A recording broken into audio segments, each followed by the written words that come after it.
તળાવો કે બોર અહીં છે? ના, આ બાજુ પેલી બાજુ છે. અચ્છા.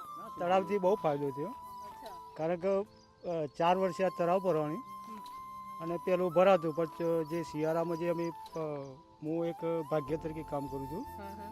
શિયાળા પછી જે ઘઉંની સિઝન જે આવે, છેલ્લા 2 પાણી બાકી હોય અને તળાવનું પાણી સુકાઈ જાય એટલે પરિસ્થિતિ એ થાય કે ઘઉં કાચા પડી જાય એટલે ભાગમાં જે આવતું હોય એ પણ ઓછું આવે, એટલે અમને પણ ઘણું નુકસાન જતું. એટલે આ વર્ષે જે તળાવ ગોળ્યું એના પછી જે અત્યારે જે પાણી ભરાણું એના પછી અમને આશા છે કે લગભગ 3-4 મહિના સુધી પાણી ચાલશે.